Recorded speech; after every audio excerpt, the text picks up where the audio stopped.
അച്ഛനിപ്പോ വരാന്ന് പറഞ്ഞു. അവളില്ല അവിടെ ഉണ്ട്. എന്നായോ ആ വാതിക്ക് നിപ്പുണ്ട്.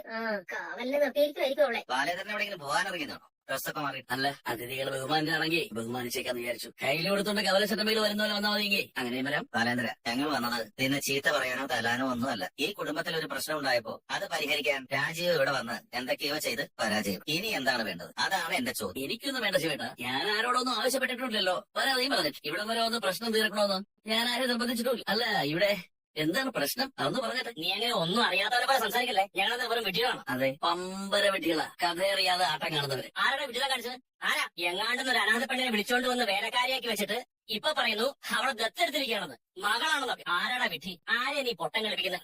നിന്റെ ചേട്ടനെ കൈതക്കൽ മാളിക വീട്ടിലെ സകല എണ്ണത്തിനെ ഇപ്പൊ പൊട്ടം കളിയല്ലേ നിങ്ങൾ കളിച്ചോണ്ടിരിക്കുന്നത്? ഇനി കുരങ്ങുകളിയുണ്ട്, അതും പറയേ വരും. രാജീവേ, നീ അവിടെ പോയിരിക്കും. നമ്മൾ തല്ലോടാണല്ലോ വന്നിരിക്കുന്നത്. എന്നതാ മര്യാദ? നിന്റെ നിങ്ങളാണ് പ്രശ്നം. ഞങ്ങൾ എന്തെങ്കിലും ചെയ്തോ? ഇല്ലല്ലോ. നിങ്ങൾ എന്താണോ ചെയ്യാൻ ഉദ്ദേശിക്കുന്നത് അതാണ് പ്രശ്നം. നീ ഇവിടെ ചെയ്തു വെച്ചിരിക്കുന്ന ഒരു പ്രശ്നമല്ല. ഇവിടെ ഞാൻ എന്ത് ചെയ്തു വെച്ചിരിക്കുന്നു? ശിവേട്ടൻ കഴിഞ്ഞ തവണ അവധി കഴിഞ്ഞ് പോകുന്ന അതേ അവസ്ഥ തന്നെയാണ് ഇവിടെ എപ്പോഴും. അങ്ങനെയല്ലല്ലോ ബാലേന്ദ്രൻ. അന്ന് അലീന എന്ന പെണ്ണ് കൈതക്കൽ വീട്ടിലെ വേലക്കാരിയായിരുന്നു. അല്ല, ശിവേട്ടൻ നെടുമ്പാശ്ശേരി ചെന്ന് ഫ്ലൈറ്റിലോട്ട് കയറുന്നതിന് മുമ്പ് തന്നെ അലീന ഈ വീട്ടിലെത്തി ജോലി ഏറ്റെടുത്തിരുന്നു. ഇപ്പോഴും അവൾ അതേ ജോലി തന്നെ ചെയ്യുന്നത്. പക്ഷേ നീ അവൾക്ക് പല പ്രമോഷനും നൽകി ഒടുക്കം നിന്റെ മകൾ സ്ഥാനം വരെ കൊടുത്തു എന്ന് പറഞ്ഞു. വളരെ ശരിയാണ്. ജോലിയുള്ള അവളുടെ സാമർഥ്യം, ആത്മാർത്ഥത, അവൾക്ക് ഈ കുടുംബത്തോടുള്ള കൂറും നന്ദിയും ഇവിടുത്തെ ഓരോ കുടുംബാംഗത്തോടുള്ള സ്നേഹവും കരുതലും ഇതെല്ലാം കണ്ടപ്പോ എനിക്ക് തോന്നി അവളെ കൂടെ ഈ കുടുംബത്തിൽ അങ്ങോട്ടാണ് സ്വീകരിച്ചേക്കുന്നത്. രണ്ടാം ഭാര്യയായിട്ടല്ല, നിങ്ങളെ ചീപ്പായിട്ട് കരുതുന്ന പോലെ കീപ്പായിട്ടും അല്ല. എന്റെ മകളായിട്ട് എന്താ കുഴപ്പം? എന്റെ മകളാകാനുള്ള എല്ലാ യോഗ്യതയും ആക്കൊണ്ടെന്നുള്ള പൂർണ്ണ ബോധ്യത്തോടുകൂടിയാ ഞാൻ അവർക്ക് ആ സ്ഥാനം കൊടുത്തത്. അല്ലാതെ നിങ്ങൾ വിചാരിക്കുന്ന പോലെ ഒരു ദിവസം സ്വപ്നം കണ്ട് ഞെട്ടി വളർന്നിട്ട് ആ കിരീടം എടുത്ത് തലയിലോട്ട് വച്ചു കൊടുത്തൊന്നുമല്ല. നിനക്ക് പെൺമക്കളില്ലാഞ്ഞിട്ടാണോ നീ ദത്തെടുക്കാൻ പോയത്? എന്തിനൊരു ലോജിക്ക് വേണ്ടടാ. എനിക്ക് പെൺമക്കളുണ്ടായത് ഞാൻ മുൻകൂട്ടി തീരുമാനിച്ചിട്ടല്ല. അവർ ജനിച്ചതിന് ശേഷം മനസ്സിലായത് പെൺകുട്ടികളാണ്. എന്റെ രക്തത്തിൽ ജനിച്ച മക്കളായതുകൊണ്ടും എന്റെ ഭാര്യ പ്രസവിച്ചത് കൊണ്ടും മാത്രമാ ഞാൻ അവരെ സ്നേഹിക്കുകയും വളർത്തുകയും ചെയ്തതും ചെയ്തുകൊണ്ടിരിക്കുന്നു. അലീനയുടെ കാര്യം അങ്ങനെയല്ല. വേറെ ഏതോ പുരുഷന്റെ മകളാ, ഏതോ വാഞ്ചകീയായ സ്ത്രീ പ്രസവിച്ചതാ. അനാഥയായിട്ട് ഓർഫനേജിൽ വളർന്നവളാ. എന്നിട്ടും അവളെ എന്റെ മകളെ പോലെ സ്നേഹിക്കാനും എന്റെ മകളായിട്ട് സ്വീകരിക്കാനും എനിക്ക് കഴിഞ്ഞുവെങ്കിൽ അതല്ലേ വലിയ ത്യാഗം, അതല്ലേ പുണ്യം. നിങ്ങളെ കൈതക്കൽ മാളിക വീട്ടിൽ ആർക്കും അത് കാണാൻ കണ്ണില്ലാതെ പോയത് എന്റെ കുറ്റമാണോ അതോ നിങ്ങളുടെ കുറ്റമാണോ? എടാ ബാലേന്ദ്ര, നീ ചെയ്തത് സൽക്കർമ്മമായാലും ദുഷ്കർമ്മമായി. ഈ വീട്ടിലോട്ടൊരു പെണ്ണിനെ ദത്തെടുക്കുമ്പോ നിന്റെ ഭാര്യയോടും മക്കളോടൊക്കെ ഒന്ന് ആലോചിക്കണ്ടേ? അവരുടെ അഭിപ്രായം കൂടി ഒന്ന് പരിഗണിക്കണ്ടേ? അവരോട് എല്ലാവരോടും ഞാൻ ചോദിച്ചതാ. അല്ലെങ്കിൽ എന്തെങ്കിലും കുറ്റം പറയാനുണ്ടോ? ഇല്ല. രോഹിത്തിനും ബബിതയ്ക്കും അവിടെ ഇഷ്ടമല്ല. അവർ രണ്ടുപേരും എന്റെ മക്കളായതുകൊണ്ട് അതിന്റെ കാരണം ഇവിടെ ഞാൻ പബ്ലിക്കായിട്ട് പറയുന്നുണ്ട്. നിങ്ങൾ തന്നെ നേരിട്ട് ചോദിച്ചു നോക്ക്. അലിയുടെ കുഴപ്പം എന്താ? രാവുണ്ണി പേരുണ്ട് മക്കളല്ലേ നിങ്ങൾ? എഴുന്നേറ്റ് വാ, നിങ്ങൾ തന്നെ ചോദിച്ചു നോക്ക്.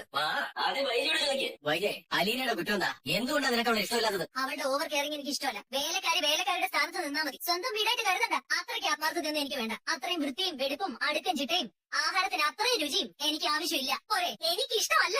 എനിക്ക് ഇഷ്ടമല്ലാത്ത ഒരാളെ എന്റെ വീട്ടിൽ ഞാൻ എന്തിനു സഹിക്കണം? അല്ല വൈജ, ആ പറയുന്നതിൽ എന്നതാ തെറ്റ്? ന്യായമല്ലേ? അലീന എന്ന വീട്ടു ജോലിക്കാരിക്ക് നിങ്ങൾ കാണുന്ന കുറ്റം എന്താണ്? അമ്മയ്ക്ക് ഇഷ്ടമല്ലാത്ത ആരും എനിക്ക് അക്സെപ്റ്റ് ചെയ്യാൻ പറ്റത്തില്ല. അവളുടെ നോട്ടവും ബിഹേവിയറും എല്ലാം ഇറിറ്റേറ്റഡ് ആയിട്ടാ ഫീൽ ചെയ്യുന്നത്. അലീന എങ്ങനെയാണ് നിന്നെ ഇറിറ്റേറ്റ് ചെയ്യുന്നത്? അത് പറ. അങ്ങനെ ചോദിച്ചാ എനിക്ക് പറയാൻ പറ്റത്തില്ല. എനിക്ക് ഇഷ്ടമല്ല. ഇഷ്ടമല്ലാത്ത ഒരാളെ നമ്മൾ എന്തിനാ സഹിക്കുന്നേ? രോഹിത്തിന് അലീനെ പറ്റി എന്താ അഭിപ്രായം? എനിക്ക് അലീനെ കൊണ്ട് ഒരു ശല്യമില്ല, സഹായം. ഒരു സഹായം നിനക്ക് അലീനെ കൊണ്ട് കിട്ടിയിട്ടില്ലേ? നീ ഇപ്പൊ സെൻട്രൽ ജയിലിൽ കയറാതെ ഈ വീട്ടിൽ നിന്ന് ഫ്രീ ആയിട്ട് സംസാരിക്കുന്ന അവൾ അവതാരം കൊണ്ടല്ലോ. എന്താണ് വേണ്ടത്? എന്റെ അമ്മയ്ക്ക് സഹിക്കാൻ പറ്റാത്ത ഒരാളാ. അമ്മയ്ക്ക് ഏറ്റവും വലിയ ടെൻഷൻ ഉണ്ടാക്കുന്നത് അവളാ. എനിക്ക് എന്റെ അമ്മയുടെ സന്തോഷം സമാധാനം കഴിഞ്ഞിട്ടേ ഉള്ളൂ, ബാക്കിയല്ല. കേട്ടല്ലോ പറയുന്നത്, നിന്റെ ഭാര്യയ്ക്ക് അലീനെ ഇഷ്ടമല്ല, നിന്റെ മക്കൾക്ക് ഇഷ്ടമല്ല. അതെല്ലാം അവഗണിച്ച് നീ അലീനയെ അഡീഷണൽ പ്രൈവറ്റ് സെക്രട്ടറി ആകും, നിന്റെ മകളായിട്ട് പ്രഖ്യാപിക്കും. എന്ത് അസംബന്ധ ബാലേന്ദ്രൻ! വേറെ ഏതെങ്കിലും കുടുംബത്തിൽ ഇതൊക്കെ നടന്നിട്ടുണ്ട്? രോഹിയും ബബിതയും പറഞ്ഞ എന്താണെന്ന് നിനക്ക് ഇവിടെ ഉള്ളവർക്ക് എല്ലാവർക്കും മനസ്സിലായല്ലോ. അലീനയുടെ ഒരു കുറ്റം അവർക്ക് പറയാനില്ല. അമ്മയ്ക്ക് ഇഷ്ടമല്ലാത്തതുകൊണ്ട് അവർക്ക് ഇഷ്ടമല്ല. അതെ, അതെന്താ കുഴപ്പം? കൈതക്കൽ മാളിക വീട്ടിൽ ഒരു പെണ്ണിന്റെ തോന്നിയാസത്തിനും ഇഷ്ടത്തിനും ബലി കൊടുക്കാനുള്ളതല്ല. നെടുമ്പുരയ്ക്കൽ ബാലചന്ദ്രമേനോട് കഷ്ടപ്പെട്ട് കരി പിടിപ്പിച്ചു കൊണ്ടുവന്ന ജീവിതം. എന്റെ ഇഷ്ടം അവൾ എന്നെ അവർ നോക്കിയിട്ടുണ്ട്. ഉണ്ടോന്ന് ചോദിക്ക്. ബാലേന്ദ്രന്റെ ഏത് ഇഷ്ടമാണ് ഞാൻ നടത്തി തരാതിരുന്നത്? ഏത് ഇഷ്ടമാണ് നീ അംഗീകരിച്ച് തന്നിട്ടുള്ളത്?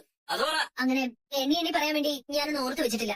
രോഹിത്തിനെ ബിസിനസ് മാനേജ്മെന്റ് പഠിപ്പിക്കണമെന്നായിരുന്നു എന്റെ ആഗ്രഹം. അവനും അതായിരുന്നു ഇഷ്ടം. പയ്യ പറഞ്ഞു അവൻ ഇലക്ട്രിക്കൽ എഞ്ചിനീയറിംഗ് പഠിപ്പിച്ചാൽ മതി. അതാണ് അവനിപ്പോ പഠിക്കുന്നത്. ബബിതയ്ക്ക് മെഡിസിൻ ചെയ്യാനായിരുന്നു താല്പര്യം. പാലായിൽ അതിനെ പറ്റി ഏറ്റവും നല്ല കോച്ചിങ് സെന്റർ ഉണ്ടായിരുന്നു. എനിക്കും അതായിരുന്നു ഇഷ്ടം. പയ്യ അവളുടെ ഡിഗ്രി കോഴ്സ് ചെയ്യാം. ഞാൻ ഇതുവരെ പറഞ്ഞിട്ടുള്ള എല്ലാ ഇഷ്ടങ്ങൾക്കും എതിരെന്നുകൊണ്ട് അവളുടെ ഇഷ്ടം അടിച്ചേൽപ്പിക്കായിരുന്നു ഇന്ന് വരെ നടന്നിട്ടുള്ളത്.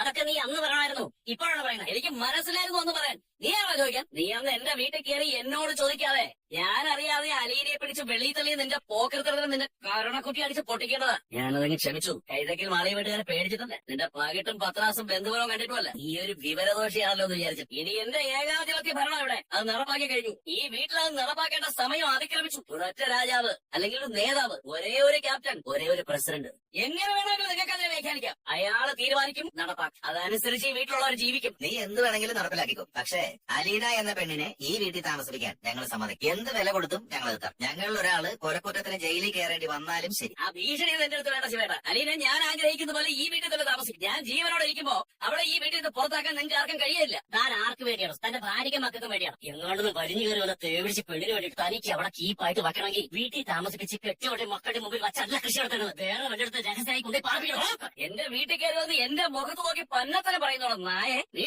ജീവനോടെ തിരിച്ചു പോകത്തില്ല. ഞാൻ അലീനെ ഇവിടെ താമസിപ്പിച്ചിരിക്കുന്നത് നീ വരുവാണെങ്കിൽ നിങ്ങൾക്ക് പോലീസ് കംപ്ലൈന്റ് ചെയ്യാം, കോടതിയിൽ കേസിന് പോവാം, മജിസ്ട്രേറ്റ് കോടതി മുതൽ സുപ്രീം കോടതി വരെ നിങ്ങൾക്ക് പോവാം. അലീനെ ഇറക്കി വിടാനുള്ള വിധി സമ്പാദിച്ചോണ്ട് പോവാ. ഞാൻ ഇറക്കി വിടാം. അതുവരെ അവളെ ഈ വീട്ടിൽ തന്നെ താമസിക്കും. ഞാൻ പണിത ഈ വീട്ടിൽ, ഞാൻ കയറി കിട്ടുന്ന എന്റെ വീട്ടിൽ. അത് അംഗീകരിക്കാനും അനുസരിക്കാനും മനസ്സിലാത്തവർ, അത് ഭാര്യയായാലും ശരി, ബന്ധുക്കളായാലും ശരി, മക്കളായാലും ശരി, please get out from my house. എടുക്കാനുള്ളതെല്ലാം എടുത്തോണ്ട് ഇറങ്ങിക്കോണം. ഇനി അലീന പ്രശ്നം പറഞ്ഞോണ്ട് കൊല്ലപ്പള്ളിന്ന് ഒരു ഒറ്റ എണ്ണം എന്റെ വീട്ടിൽ കയറി പോരും. അലീന കഴിഞ്ഞു വിചാരണ. നിന്റെ ഞാൻ ആർക്കും വിട്ടു കൊടുക്കില്ല. സമാധാനമായില്ലേ? തീർന്നു ചർച്ച, എല്ലാം കഴിഞ്ഞോ? ഇനി ഒന്നുമില്ലേ? ഇനി എന്താ? ബാലേന്ദ്രനോട് നമ്മൾ കാര്യങ്ങളൊക്കെ പറഞ്ഞില്ലേ? ഇങ്ങനെയൊന്നും അല്ലല്ലോ കൊല്ലപ്പള്ളി എന്ന് പറഞ്ഞത്. ബാലേന്ദ്രനെ പാഠം പഠിപ്പിക്കും, അവളെ വലിച്ച് റോഡിലോട്ട് അറിയും, എന്തെല്ലാം ഗീർവാണങ്ങളായിരുന്നു. ഇവിടെ വന്നപ്പോ ആ ശൗര്യമൊക്കെ അവിടെ പോയി. തെണ്ണവിടുത്ത് മാത്രമല്ലോ എന്റെ ആങ്ങളമാർക്ക്. എടി ഞങ്ങൾ എന്നാ ചെയ്യാനാ? അവനെ തല്ലാൻ പറ്റൂ? എനിക്ക് ദുബായിക്ക് തിരിച്ചു പോകണ്ടേ? ആ ഒരൊറ്റ കാരണം കൊണ്ടാ ഞാൻ തിരിച്ചടിക്കാതെ. വീട് കയറി ആക്രമിച്ചു എന്ന് പറഞ്ഞ അയാൾ കേസിൽ പോയാ പോലീസും അറസ്റ്റും റിമാൻഡും ഒക്കെ ആയിട്ട് ജയിലിൽ കയറണം. അടി അങ്ങോട്ട് കിട്ടുന്നതിന് കുഴപ്പമൊന്നുമില്ല. എടി അയാളുടെ വീടല്ലേ, അയാൾക്ക് ഗ്രൗണ്ട്സ് ഉണ്ട്. ആ പെണ്ണിനെ കാലി പിടിച്ച് റോഡ് വരെ വലിച്ചടിക്കുമെന്ന് പറഞ്ഞതല്ലേ രാജുവേട്ടൻ? ചെയ്യാൻ അറിയാൻ പാടില്ല, അഞ്ഞത്തോ പേടിച്ചിട്ടല്ല. ഇവിടെ കേസിൽ കുടുങ്ങിയ തിരിച്ചു പോകാൻ പറ്റത്തില്ലെന്ന്. ഇവിടെ പെണ്ണിനെ തൊടല, നോക്കിയാൽ മതി, വീഴണം. ഇതൊന്നും നേരത്തെ തോന്നുന്നില്ലായിരുന്നു. ബാലേന്ദ്രനോട് പറഞ്ഞാൽ മനസ്സിലാകുമെന്ന് വിചാരിച്ചു. അവനിങ്ങനെ ഒരു കാണ്ടാമൃഗമായി പോയത് ഞങ്ങളുടെ കുറ്റമാണ്. ഭീഷണി കൊണ്ട് തിരുത്താമെന്നാ കരുതിയത്. പക്ഷേ അയാൾ ഇങ്ങോട്ടാ ഭീഷണിപ്പെടുത്തുന്നത്. എന്നാ നാളെക്കേടാണെന്ന് പറ. ഇത്രയും ആളുകൾ ഇവിടെ വന്നിട്ട് മര്യാദ പഠിപ്പിക്കാൻ പറ്റിയില്ലെന്ന് വെച്ചാ? നീ ഇങ്ങനെ പിടയ്ക്കാതെ നമുക്ക് നിയമപരമായിട്ട് നടപടിയിലേക്ക് നീങ്ങാം. എന്ത് നടപടിയാ ശിവേട്ടാ? വൈജ കംപ്ലൈന്റ് ചെയ്യണം. വളരെ സമാധാനത്തോടെയും ഐക്യത്തോടെയും കഴിഞ്ഞു വന്ന ഒരു കുടുംബത്തിലേക്ക് എവിടുന്നോ ഒരു ലൈംഗിക തൊഴിലാളിയെ കൂട്ടിക്കൊണ്ട് വരികയും താമസിപ്പിക്കുകയും അനാശാസ്യ പ്രവർത്തനങ്ങളിൽ ഏർപ്പെട്ട് കുടുംബ സമാധാനം തകർക്കുകയും മക്കളുടെ ഭാവി അപകടത്തിലാക്കുകയും ചെയ്യുന്ന എന്റെ ഭർത്താവിനെതിരെ നിയമ നടപടികൾ സ്വീകരിക്കുകയും മേൽ പറഞ്ഞ ദുഷിച്ച സ്ത്രീയെ വീട്ടിൽ നിന്ന് പുറത്താക്കാനുള്ള നടപടികൾ സ്വീകരിക്കുകയും ചെയ്യണമെന്ന് അപേക്ഷിക്കുന്നു. അതുകൊള്ളാം, കിടുക്ക സാധനമാണ്. പോലീസിന് നടപടി സ്വീകരിക്കാതിരിക്കാൻ പറ്റത്തില്ല. അലീനയുടെ കയ്യിൽ മനു ഒപ്പിട്ട എഗ്രിമെന്റ് കോപ്പി ഇല്ലേ? പോലീസ് അമ്മയോട് ചോദിച്ചാ അമ്മ പറയൂ അലീന മോശക്കാരിയാണെന്ന്? മനു പറയൂ? ബാലേന്ദ്രൻ പറയൂ? കൃഷ്ണമോൾ പറയൂ? അവള് മോശക്കാരിയാണോ? അത് നോക്കണം, പോലീസിന് മനസ്സിലാവും സംസാരിച്ചു കഴിയുമ്പോ. എന്തായാലും അവളെ വീട്ടിൽ നിന്ന് ഒഴിവാക്കി തരണം എന്ന് പറയാനുള്ള റൈറ്റ്സ് വായിച്ചിട്ടുണ്ടല്ലോ. അതുകൊണ്ട് അതെ, നമുക്ക് നിയമപരമായ രീതിയിൽ തന്നെ പോകാം. അവൾ എന്തായാലും ഈ വീട്ടിൽ നിന്ന് പുറത്താക്കും. അത് നടത്തിയിട്ടേ ഞങ്ങൾ തിരിച്ചു പോകത്തുള്ളൂ. മോളെ, നീ ക്ലാസ് കഴിഞ്ഞു വരും. അതെ. നിന്നോട് കണ്ടില്ലല്ലോ എന്ന് ഞാൻ ഓർത്തു. ഇതന്നെ എല്ലാരും എഴുന്നേറ്റിരിക്കുന്നേ, ഇരിക്കാൻ മേലായിരുന്നു. മോളെ, ഞാൻ രാവണി മേനോന്റെ മകനാ, തിരുവനന്തപുരത്ത് ശാസ്ത്രമംഗലത്തെ. ആ കണ്ടിട്ടുണ്ട്, മറന്നുപോയി. ഞങ്ങൾ ഇരുന്ന് സംസാരിക്കായിരുന്നു. ബാലേന്ദ്രൻ വന്നപ്പോ എഴുന്നേറ്റതാ. ശിവേട്ടാ, ആ പെണ്ണിനെ ഒന്ന് വിളിക്കാൻ മേലായിരുന്നു. അവളോടും കുറച്ച് കാര്യങ്ങൾ പറയാനില്ലേ? അവളെ അങ്ങനെ വെറുതെ വിട്ടാ കൊള്ളത്തില്ലല്ലോ. അവളെ ഒന്ന് കാണുകയും ചെയ്യാലോ. അലീനെ വിളിക്കും. ബാലേന്ദ്രൻ പൊത്തി പൊതിഞ്ഞു വെച്ചേക്കുക, തള്ളക്കോഴി ചിറകിനടിയിൽ കുഞ്ഞിനെ വെച്ചിരിക്കുന്ന പോലെ. ഞാൻ വിളിച്ചാലൊന്നും അവൾ ഇറങ്ങി വരത്തില്ല. അതെങ്ങനെ ശരിയാവില്ലേ? അതാണ് ഇവിടുത്തെ സ്ഥിതി. പറഞ്ഞപ്പോ മനസ്സിലായില്ലേ? ആര് വിളിച്ചാലും അവള് വരുന്നത്. നീ മോളിൽ ചെന്ന് അലീനോട് പറഞ്ഞാൻ വിളിക്കുന്നു. ഇവർക്ക് കാണണ്ടേ? നീ വിഷമിക്കണ്ട, ഇതിനൊരു പരിഹാരം ഉണ്ടാക്കിട്ടെ ഞങ്ങൾ പോകുന്നുണ്ട്. കേസെങ്കിൽ കേസ്, കോടതിക്ക് കോടതി. ഇതിനൊരു അന്ത്യം കണ്ടിട്ട് ഞങ്ങൾക്കൊരു മടക്കയാത്രയുള്ളൂ. അങ്കിള്, ബാലൻസ് സാർ എല്ലാം അറിഞ്ഞു. എന്താ അറിയുന്നത്?